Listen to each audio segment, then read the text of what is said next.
என்னன்னே தெரியல சார், காரணமே இல்லாமல் சோகமாக இருக்கேன்.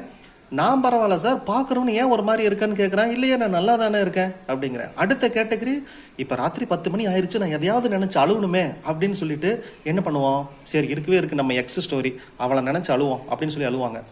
இன்னொரு கேட்டகரி இருக்குது, எல்லாமே நல்லா இருக்கும் ஆனாலும் சோகமாக இருப்பேன். நீ ஏன் சோகமாக இருக்க அப்படின்னு கேட்டால், அதான் சார் என் பயமே, எனக்கு வாழ்க்கையில் நல்ல ஹஸ்பண்டு, நல்ல குழந்தைங்க, நல்ல வேலை, நான் நல்லா இருக்கேன் சார், பின்னாடி ஏதாவது பிரச்சனை வந்துடுமோ அப்படிங்கிற ஒரு பயம் எனக்கு உள்ளூர இருக்குது. சம்டைம்ஸ் நான் இப்படி ஃபீல் பண்ணுறேன். என்ன காரணமாக இருக்கும்? உங்கள் ஜாதகத்தில் சந்திரன் ராகு, சந்திரன் சனி, இல்லைன்னா சூரியன் ராகு சூரியன் சனி கோச்சார ரீதியாகவும் இந்த கிரக நிலைகள் சந்திக்கும் போது, இல்லை சனி சந்திரனை பார்க்கும் போதும் அந்த நாட்களில் நீங்கள் இப்படி இருப்பீங்க.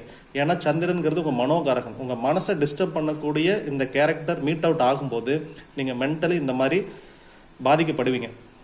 பட் ஒரு 4 days நீங்கள் சரியாயிருவீங்க.